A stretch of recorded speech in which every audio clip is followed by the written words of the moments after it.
Tonight on Chesterton Radio Storycraft, we step back into one of the strangest and most haunting experiments of the atomic age. Yeah, we really do. Welcome to the broadcast. Pull up a chair. It's late here at our small independent radio station in Atchison, Kansas. And if you look out the studio window right now, the rest of the town is just completely quiet. Pitch black out there. Yeah, the streetlights are buzzing against the dark prairies, and our station's transmitter is just humming softly in the background. And we are spending the evening doing what we love to do, which is digging through the forgotten, dusty archives of classic radio to explore the ideas, the terrors, and, the hopes that once crackled over the airwaves and into millions of dimly lit living rooms. It's the perfect atmosphere for what we're going to unpack tonight, honestly. It really is. Because there's something about the isolation of a late-night broadcast that mirrors the isolation people must have felt listening to this specific program. We are opening a true audio time capsule. Tonight, we're going to explore a remarkable, sweeping, and genuinely unsettling 8-part radio anthology series from the summer of 1946. Right. It was called The Fifth Horseman. Fifth Horseman. Yeah. And the year, 1946, is the entire lens through which we have to view this show. We have to mentally place ourselves in that specific razor-thin moment in time. You really can't separate the show from the year. No, absolutely not. World War II has just ended. The world is utterly exhausted. The global population is reeling from the incomprehensible destruction of a multi-continent conflict, and specifically, the recent bombings of Hiroshima and Nagasaki in August of 1945. Just a year prior. Exactly. Humanity had just crossed a threshold that it could never, ever uncross. And the central premise of this radio series is right there in the title. The writers looked at the biblical 4 horsemen of the apocalypse war: famine, pestilence, and death. And they imagined a new rider joining them. The Fifth Horseman. A fifth horseman, which they explicitly named the threat of the atom. And, we shouldn't think of this as some obscure late-night experimental broadcast on a fringe frequency. This was a massive, heavily funded, star-studded Hollywood effort. We're talking about the biggest A-list names of the era offering their voices to the cause. Oh, yeah, huge name. Henry Fonda, Glenn Ford, Robert Young, William Bendix, Dane Clark, J. Carroll Naish. But the agenda of The Fifth Horseman wasn't just to entertain the masses with a thrilling science fiction serial. Right, it had a real mission. The explicit mission of the show was to persuade the American public, directly and urgently, that nuclear weapons simply had to be placed under international control. The creators dramatized the absolute darkest, most apocalyptic nightmares of atomic war. But they also, and this is important, they also painted incredibly vivid utopian promises of peaceful atomic energy. They presented the listener with a stark, terrifying fork in the road. Let's actually put ourselves in the minds of the people tuning in on a Thursday night in 1946. The world had changed so abruptly the year before. For centuries, military advancement meant a slightly better rifle, a faster ship, maybe a heavier artillery shell. Incremental changes, yeah. Right, incremental. But suddenly, it wasn't just that the military had invented a bigger bomb. It was, as the show's own writers pointed out, a completely new condition of human existence. A new condition. That's a heavy phrase. It is, because for the first time in the multi-billion-year history of the planet, a species had acquired the literal mathematical ability to completely destroy its own world. And think about the medium of radio itself in that exact context. Mm-hmm. In 1946, television was barely a novelty. Radio was the undisputed dominant mass medium. It was the absolute center of gravity for the American family. The hearth of the home. Exactly, the electronic hearth. So the creators of this series were handed a monumental task. Take an unfathomable, abstract, highly classified thermonuclear physics, gamma rays, the splitting of the atom, uranium enrichment, and explain it to an everyday person sitting in their armchair. Right. How do you take an invisible force that vaporizes cities and make it comprehensible to a farmer in Nebraska or a shopkeeper in Brooklyn? Well, you make it real by making it horrifyingly visceral. Yeah. And they did not hold back. They did this right out of the gate in episode 1, which was titled Rehearsal, and it starred Henry Fonda. Such a powerful first episode. The framing device they used is brilliant. They didn't put the listener in the cockpit of the Enola Gay. They put the listener on the ground. The plot follows a group of American prisoners of war who are being held on the outskirts of Hiroshima when the blast actually happens. That shifts the perspective entirely. Completely. And remember, the American public had not seen video of the blast yet. They had read newspaper reports, sure, but the imagery the radio writers used to convey this horror to an audience who had never experienced an atomic detonation is just staggering. They don't just call it a flash of light. No, they use that incredible metaphor. The script describes the blinding light as having a piece of the sun placed suddenly only 600 yards away. That phrase alone, a piece of the sun, it strips away all the military jargon and hits the listener on a primal level. It really does. And the physical details they chose to broadcast into people's living rooms were completely unsparing. Imagine the Foley artists in the studio trying to recreate this.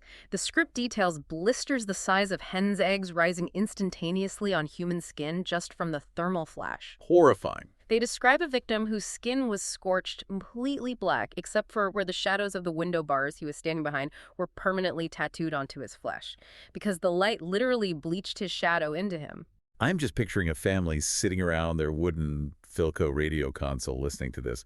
The blast wave. The writers don't just call it a shock wave. They call it a super hurricane blowing at 1,000 miles an hour. 1,000 miles an hour. Yeah. They describe this demonic wind snapping massive ancient trees out of the ground by their roots and carrying them, blazing with fire, twisting crazily through the air to start new fires wherever they landed. They had the sound effects department using massive wind machines, cracking timber, layering screaming sirens beneath the roar of the air. It must have sounded like the sky was literally tearing open. What stands out when you study the structure of that first episode is the complete and instantaneous erasure of the structures of society. Right, the infrastructure. Yeah, the writers wanted to emphasize that when an atomic bomb hits, it doesn't merely knock down buildings, it destroys the very mechanisms we rely on to survive a disaster. Because the first responders are gone? Exactly. There are no hospitals left to take the wounded to. There's no firefighting equipment because the fire engines are melted. The narrator paints a scene where the entirety of a modern city's medical infrastructure is reduced to a makeshift dressing station on a riverbank, with an old German priest giving last rites to the dying while charred corpses float lazily in the water. That's so bleak. All personnel, all medical records, all heavy machinery, everything by which men work and live together ends in a fraction of a second. Oh, wait. Here's where the broadcast takes a turn from standard war drama into something resembling science fiction horror. The invisible killer. Yes. The writers of the Fifth Horseman didn't stop at the blast and the fire. They introduced the 1946 audience to an entirely new, invisible terror, which was radiation poisoning. There is a deeply unsettling scene in that first episode. Henry Fonda's character meets a young Japanese man who had been deep inside a concrete basement during the blast. Safe from the heat and the wind? Right. He wasn't burned. He wasn't crushed by falling rubble. He seems completely fine, walking around, talking. And then, a few days later, he suddenly begins bleeding directly through his unbroken skin. The audacity of broadcasting that specific medical detail in 1946 is incredible, and the episode uses this gruesome moment to explain the science of the unseen. The script actually pauses the drama to have a medical officer explain what just happened. It becomes almost educational. It does. He tells Fonda's character that gamma rays traveling at 200,000 miles a second went right through the concrete walls of the basement and right through the man's body at the exact instant of the explosion. The radiation instantaneously destroyed his white blood cells, the corpuscles that fight infection. His immune system was just gone. Erased. The victim was completely unaware he had been fatally wounded until his body simply gave out. He dies because his biological defenses were quietly erased. To a 1946 audience, accustomed to bullets and shrapnel, the idea of a weapon that kills you invisibly, leaving you walking around as a ghost for days after the explosion, must have sounded like dark magic. It's like they were trying to traumatize the audience into paying attention. And the philosophical takeaway of this entire first hour is hammered home by the episode's title, Rehearsal. Just a rehearsal. The show explicitly, directly tells the listener that Hiroshima was not the finale. It was just a rehearsal. The real terror was looking forward. At the end of the broadcast, Fonda's character stands on a hill looking down at the smoldering, radioactive ashes of the Japanese city. And he shudders at the thought of this happening back home. And he brings it home for the listener? He does. He doesn't use abstract terms. He names American cities. He looks at the wasteland and says Indianapolis, Omaha, Seattle. He tells the audience that if an atomic war comes, it won't just be one single bomber dropping one single bomb. It will be armadas of bombers dropping hundreds of them all at once. And American cities will simply disappear from the map before lunchtime. Which forces us to look at the underlying intent of the entire series. It brings us to how radio was functioning as public persuasion. Right. This wasn't just art for art's sake. Not at all. This series wasn't just a drama designed to sell soap or cigarettes. It was, as the historical record describes it, dramatic public philosophy. It demanded that ordinary, everyday citizens confront the atomic issue head-on. It absolutely refused to let the listener believe this was a high-level problem meant only for four-star generals or politicians in Washington. The show pointed a finger right through the radio speaker and said, "This is your problem." That makes you wonder, was this pure propaganda? Or was it a sincere, desperate attempt by a group of artists and scientists to prevent human extinction?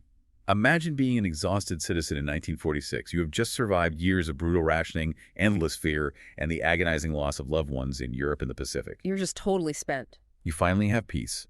You just want to settle down, buy a car, listen to some big band music, and live a quiet life. And suddenly your radio is screaming at you that you must immediately worry about the fiery end of the entire world.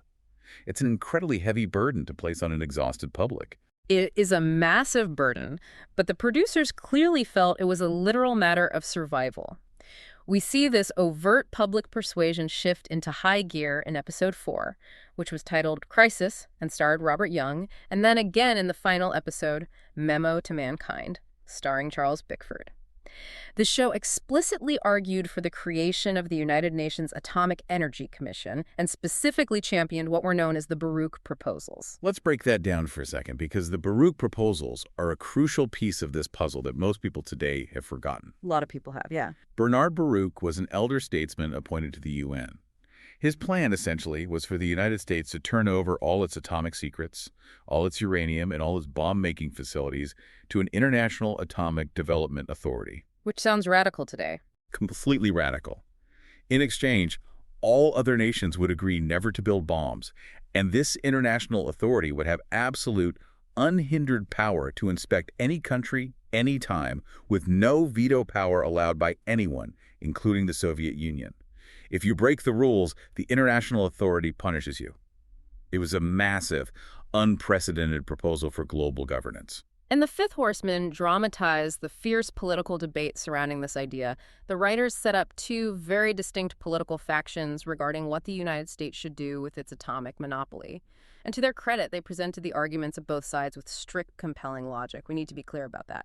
They were surprisingly balanced in how they framed the debate, even if the show had an ultimate stance. Yeah, we aren't taking sides here either. We're just looking at how they presented these historical arguments to the public. Exactly. On one side, you had the nationalists, represented in the audio drama by characters like a fiery radio commentator named Hackamore and a stubborn politician named Congressman Bellows. Right. And the nationalists' argument was deeply rooted in national security and basic return on investment. They argued, quite forcefully, that the United States developed the bomb, the American taxpayers paid the staggering $2 billion to fund the Manhattan Project, and therefore the United States should keep the secret locked in a vault. It's a very understandable stance for the time. It is. They viewed the idea of sharing atomic knowledge via an international control authority as a terrifying surrender of American sovereignty. You can hear Congressman Bellows arguing in the script, why should a nation that holds the ultimate trump card willingly disarm itself? Why put American security in the hands of foreign nations like Stalin's Russia, who might smile at the negotiating table while secretly building their own arsenals? To the nationalists, sharing the bomb felt like handing a loaded gun to a neighbor who has threatened to rob you. On the opposing side, you had the internationalists, represented by characters like Warden, a weary scientist who actually worked on the bomb. Their counter-argument was that keeping the secret was a complete and utter illusion. There is no secret. Right. They argue that there is no secret formula that can be locked in a safe. The principles of nuclear physics are universal. The atom behaves the same way in Moscow as it does in Chicago. The internationalists insisted it was only a matter of a few short years before other nations figured out the engineering and built their own bombs. And the internationalists added a terrifying caveat to their argument. They warned that the United States is actually highly vulnerable in an atomic age, precisely because of its success. How so? Well, its population and massive industries are heavily concentrated in about 85 large cities. If another nation gets the bomb, those 85 cities are sitting ducks. They argued that without global international control, a massive arms race is totally inevitable. And an arms race, they warned, wouldn't just cost money. It would force the United States into permanent, militarized regimentation. A total change in the way of life. Exactly. The government would have to forcibly disperse cities, establish a massive police state to constantly watch for atomic saboteurs, and ultimately it would lead to a total loss of the very freedom they had just fought World War II to protect. And even then, it would eventually end in certain destruction. It is absolutely fascinating to listen to these dense geopolitical arguments play out so explicitly in a dramatic, primetime entertainment format. It's a stark contrast, but also a direct precursor to how modern media attempts to shape public opinion today. It really is. Think about our modern media diet. We have 24-hour news networks, algorithmic social media feeds, and thousands of voices arguing over the existential threats of our time, whether that is climate change, bioengineering, or artificial intelligence. But in 1946, they didn't have cable news panels. They used the format of the radio play with high-end orchestral swells, terrifying Foley effects, and trusted movie stars to have a direct, nationwide debate about foreign policy and the literal survival of the human species. And the imagery they used to frame that public debate was incredibly potent. Let's go back to the title itself, The Fifth Horseman. It is a direct reference to the apocalyptic visions in the Book of Revelation. A very heavy, culturally loaded reference. Very loaded. The original four horsemen are war, pestilence, famine, and death. Those are the ancient scourges that have plagued humanity since the beginning of recorded time. They're seen as natural, or at least inevitable, tragic parts of the human condition. A drought causes famine, a plague causes pestilence. But the Fifth Horseman is entirely different. The Fifth Horseman is entirely man-made. That is the crucial, inescapable moral dimension the series explores. Humanity didn't invent famine, and we didn't invent death, but we absolutely did invent the power to completely destroy our own civilization. We brought the Fifth Horseman into existence through our own intellect. We forged the sword that is hanging over our own neck. Which brings us to a concept that feels perfectly fitting for us to discuss here on Chesterton Radio Storycraft. It's what the creators essentially framed as the Chestertonian paradox. Humans had suddenly achieved what earlier ancient ages would have confidently called godlike power. We literally captured a piece of the sun. We learned how to unmake matter. But the immediate terrifying paradox became, are we wise enough to possess the power of gods while still maintaining the flawed morality of men? That is the absolute crux of the entire atomic age. Science made mankind exponentially stronger in 1945. But strength alone doesn't save a civilization. Strength merely magnifies a civilization's existing moral character. It's a great way to put it. If you give a godlike, world-ending weapon to a species that still settles its political disputes through tribal warfare and geopolitical posturing, the results will inevitably be catastrophic. The central thesis of the Fifth Horseman is that our technology vastly outpaced our moral evolution. We built the engine of a Ferrari, but we still have the emotional maturity of a toddler behind the wheel. The writers hammered this terrifying reality home with a recurring, ominous catchphrase woven throughout the entire 8-week broadcast. It is the 11th hour. The 11th hour. When you hear a phrase like that today, it sounds like standard dramatic flair for a movie trailer. But to the 1946 listener sitting by the radio, this wasn't a metaphor. It was a literal ticking countdown. They genuinely felt they were out of time. There was a chillingly clear audio quote from Bernard Baruch himself included in the broadcast, where he addresses the United Nations. He tells the gathered delegates that the world is here to make a final choice between the quick and the dead. The quick and the dead. No ambiguity there. None at all. We must elect either world peace or world destruction. There is no middle ground, no muddling through anymore. The way the producers delivered that absolute ultimatum was a masterclass in the golden age radio aesthetic. The production value of The Fifth Horseman is astounding even by today's standards. They utilized booming, commanding narration, dramatic Hollywood voice acting that treated the material with dead serious reverence, and deeply immersive cinematic soundscapes. The Foley work is just incredible. Because it was radio, it forced the listener's imagination to do the heavy lifting, which, as any fan of audio drama knows, often makes the horror much more profound and personalized than seeing it projected on a movie screen. Your mind fills in the shadows. The theater of the mind is always more terrifying than the screen. Let's look closely at how they executed this in Episode 2, titled Dawn, starring William Bendix. This episode is an absolute brilliant piece of dramatic storytelling. The narrative setup is simple, but incredibly claustrophobic. A crowded subway train stalls deep under a river in New York City, plunging a disparate group of everyday Americans into total pitch blackness. It is a classic locked room scenario. And the writers deliberately crafted the characters in that dark subway car as archetypes representing the different facets and attitudes of American society. Right, it's a microcosm. Exactly. You have Wardle, the cynical, wealthy building manager who only cares about the bottom line of his real estate syndicate. You have Congressman Kershaw, the pompous, blustering politician obsessed with his own status and protecting free enterprise. You have Sig Popper, the pragmatic working-class mechanic heading home from the McKibben manufacturing plant. You have a frightened, exhausted mother, desperate to just get home to her two young boys. And sitting quietly in the corner among them all, you have the calm, rational scientist. The tension in that audio play builds beautifully in the dark. The train has no power. They are trapped under millions of gallons of river water. The darkness is absolute. And the scientist uses this pitch-black, trapped environment as a direct, inescapable metaphor for the new atomic world. He really leans into it. He essentially terrifies the entire subway car. He explains that if the diplomats fail, if we don't achieve lasting international peace, future survival will require abandoning cities like New York entirely. He tells the wealthy building manager that his towering skyscrapers will be nothing but massive, radioactive tombstones. He tells the politician that the government will have to forcefully order people to live underground, permanently regimented, living like rats in a hole, just to survive the inevitable atomic rocket attacks. It's fascinating how the episode uses the darkness to strip away all the illusions of power and status. The politician, Kershaw, blusters about constitutional rights and the American way of free enterprise, and the scientist coldly points out that there is zero individual freedom under the constant ticking threat of atomic war. Freedom becomes a luxury. Right. A government trying to protect its people from a single bomb that can kill 40 million people in an afternoon will not have the time or the luxury for democratic debate or constitutional protections. The darkness of the stalled subway car becomes the darkness of the unknown future. The mother asks a heartbreaking question in the dark. What is she supposed to teach her children in a world where the sky could catch fire at any moment? And the resolution of the episode is so incredibly poignant. When the power finally flickers back on and the lights illuminate the car, it's not the blustering politician or the wealthy building manager who saves the day. It's Sig Popper, the working-class mechanic, and a brave young woman on the train who had crawled up to the front in the pitch black to help the conductor fix the mechanical failure. But people who actually do the work.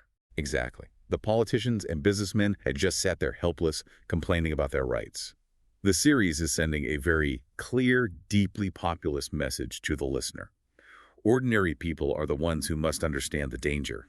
The mechanics, the mothers, the shopkeepers, they're the ones who must find a way out of the atomic jam because the people in power are just as trapped in the dark as everyone else. It's a direct call to action for the radio listener. The subtext is, don't wait for the leaders in Washington to figure it out because they are paralyzed. You, the citizen, must participate. You must demand international control. But the creators of the Fifth Horseman were smart enough to know that you can't just bludgeon an audience with unrelenting doom for 8 weeks straight. They also wanted to show what humanity could achieve if we actually chose the right path. They wanted to show the carrot, not just the stick. Which brings us to the future predictions. Right. This brings us to their wild predictions about the future. Episode 3, titled The Promise, starring Glenn Ford, is a fascinating, almost dizzying look at a utopian timeline. Yes, The Promise acts as a massive pressure release valve for the series. The episode jumps ahead a full century to the year 2050. The protagonist mysteriously wakes up on a massive, luxurious stratosphere plane traveling globally at incredible speeds. He learns he is visiting a place called Samoda. Samoda is this lush, green, sprawling, hyper-advanced atomic community built directly over what was once the barren Great American Desert. The entire massive city is powered by one single, silent, central atomic station. The vision of the future they broadcast in 1946 is incredible. They imagine a world with zero coal pollution, zero oil dependence. The sky is perfectly clear. Cars run silently on long-lasting batteries charged wirelessly by atomic power. They use limitless atomic energy to pump massive, ancient underground oceans to the surface to endlessly irrigate the desert, turning dust bowls into endless farms. It's a true utopia. It's a world's pure, clean air and total absolute abundance. Poverty is essentially engineered out of existence. And it is not just infrastructure they predict. They dive deep into medical science. There is a subplot in the episode where a mysterious, deadly virus breaks out on the coasts. global scientists who are now working in total unhindered cooperation without any national borders or military secrecy use radioactive isotopes as tracers. Almost like medical detectives. Exactly. They inject the isotopes, track them through the bloodstream like finding a microscopic fingerprint, and identify the virus's structure. They share the cure globally within a matter of days, completely stopping a pandemic in its tracks. The message is clear. This is what science can do when it is finally unchained from the dark basement of military weaponry. But the writers couldn't resist a bittersweet ending. There is a tragic irony to the promise. The protagonist, who has walked through this beautiful, peaceful 2050 world, suddenly realizes he has to go back to his own time. He drives out into the blooming desert and finds the crumbling, dry ruins of Boulder Dam, realizing it's an obsolete, forgotten relic of a primitive age. A monument to the past. He understands that this beautiful future is only possible if his generation, back in 1946, figures out international control. And the tragedy is that he can never truly return to his own time without viewing it as hopelessly primitive, dangerously violent, and heartbreakingly fragile. But what if that utopia fails? The writers didn't just give us the carrot, they brought out a terrifyingly heavy stick. That utopian vision is sharply, brutally contrasted with the dystopian reality the series explores if international control fails and the diplomats go home empty-handed. The darker timelines. The writers mapped out a terrifying and, in some ways, incredibly prescient alternative timeline of the future. Let's look at episode 5, titled 0-1, which is set just 10 years in the future, in 1956. This episode is pure, unfiltered Cold War paranoia, broadcast years before the term Cold War even entered the public lexicon. It details a society where the Baruch proposals failed, and the arms race has escalated beyond control. The government is forcibly evacuating major cities because they are giant targets. Massive industrial factories are being dismantled and moved into deep holes in the ground out in the desert. Everyone is living in fear. Constant fear. Security police are everywhere, conducting midnight raids, searching homes without warrants, looking for smuggled atomic bomb parts. Citizens are cowering in backyard bomb shelters, jumping at every loud noise, waiting for the wail of sirens. They've been completely stripped of their civil liberties in the name of total national security. It sounds disturbingly like the absolute worst fears of the McCarthy era, preemptively dramatized for the radio. Then the timeline moves forward again to Episode 6, Doomsday, set in 1965. This is the nightmare scenario. The actual outbreak of war with an unnamed, shadowy Nation X. The entire episode plays out inside a claustrophobic military communications center. The radar screens suddenly fill with luminous green dots, atomic rockets hurtling across the ocean at supersonic speeds. The tension in that room must have been palpable for the listener. Unbearable. Reports flood in of sabotage in the vital waterways. High-flying enemy planes drop silent paratroopers and spray the American airfields with invisible radioactive dust so the American fighter pilots are killed before they can even reach their plans to take off. The sheer escalating panic conveyed through the audio in that episode is overwhelming. The communication officers in the bunker are helplessly listening to radio reports of their own hometowns, places designated only by cold military grids like C-1000 and C-642, just blinking off the map one by one. Millions of people gone in a static flash over the headset. Reduced to grid coordinates. And the absolute darkest, most soul-crushing part of the episode is the realization that their own retaliation strikes against Nation X won't save their own destroyed cities. The generals press the button to launch the counterattack and destroy the enemy. But the officers in the bunker know that their own mothers, wives, and children are already dead. It is a perfect, terrifying dramatization of mutually assured destruction, written years before MAD became official, terrifying military doctrine. Which logically and tragically leads to the bleakest episode of the entire run, episode 7, titled Aftermath. This episode stars J. Carroll Naish, and it paints a picture of Dispersal Area 743. This is a crude refugee camp set in the bitter, freezing first winter after the atomic war has ended. There is no United States government left. Washington is gone. There is no medicine. The survivors are living under brutal mob rule, shivering in the freezing mud, surviving on meager, scavenged rations of dried corn and squash. That episode is the one that really shook me when listening to the archives. There is a character named Harmon, who was a former resettlement worker from New York before the bombs fell. Harmon looks around the camp and realizes with absolute horror that human knowledge is dying right along with the people. The loss of collective memory. Yes. All the libraries were in the cities. The cities are radioactive glass. He tries to frantically convince the people in the camp that they must sit down by the fire and try to write down everything they can possibly remember from the books they once read. History, geography, basic arithmetic, literature.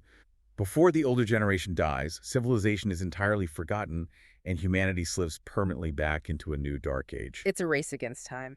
But before he can finish his work, Harmon catches a simple strain of influenza and dies in the dirt because there are no antibiotics left anywhere in the world. It's a devastating, quiet look at how quickly the complex veneer of civilization can be stripped away, leaving us in the mud. It truly is devastating, and when you step back and compare these highly dramatic 1946 predictions with the actual lived realities of the Cold War that followed, it's uncanny. The writers of the Fifth Horseman predicted the crushing paranoia, the duck-and-cover generation of school children hiding under desks, the constant psychological shadow of mutually assured destruction, and the geopolitical brinkmanship that eventually culminated in near-apocalyptic events like the Cuban Missile Crisis. They looked at the raw trajectory of the technology in 1946, and they extrapolated the human, political, and psychological costs with terrifying, almost prophetic accuracy. So we have spent the evening deep in the archives, and you have to ask yourself, why does a forgotten melodramatic radio series from nearly 80 years ago still matter to you listening to us tonight? That's the big question. Because opening this specific audio time capsule captures the exact, raw, unfiltered moment when humanity first realized it held the power to erase itself from the cosmos. It is the audio recording of a species looking in the mirror for the first time and asking a terrifying question. Are we the monster? It constantly brings us back to that core philosophical question we discussed earlier. Technology always outruns wisdom. The atom bomb was the ultimate, inescapable test of that theory. Now, nearly 80 years later, we have to look around and ask, have we grown morally as quickly as we have grown scientifically? Have we become wiser or just more powerfully armed? The historical evidence is highly debatable. We absolutely have to consider our own responsibility in the modern age. We aren't just looking at the atom anymore. We are currently watching entirely new, world-altering technological leaps emerge. Artificial intelligence, advanced bioengineering, autonomous cyber warfare. These technologies are rushing forward with the exact same rapid, unchecked, deeply secretive momentum as atomic energy did in the 1940s. History repeating itself. The new conditions of human existence that the radio announcer warned about, they keep updating. The ground keeps shifting under our feet. The writers and actors who poured their souls into the Fifth Horseman fundamentally believed that ordinary people had a profound duty to inform themselves and to demand solutions from their leaders. They didn't think any citizen could afford the luxury of ignoring the existential threats of their time. They believed that turning off the radio, tuning out the news, and retreating into blissful ignorance was essentially a passive choice for destruction. Which leaves us with a lingering, uncomfortable thought for you to mull over as the night gets much later here in the Midwest. If a modern Fifth Horseman broadcast were produced today, what new horseman would it warn us about? Would the writers dramatize a rogue, uncontrollable AI, a synthetic lab-grown virus, the collapse of the digital grid? Or something we haven't even named yet. Right. And perhaps the much more terrifying question for our time in our highly fragmented, endlessly distracted, algorithm-driven media landscape, would we even be willing to sit down by the radio in the dark and listen to the warning together? That is a question that demands an answer from all of us, even if we are terrified to look for it. From our little studio here in Atchison, Kansas, thanks for listening. And remember, the past is never silent if you know where to tune the dial.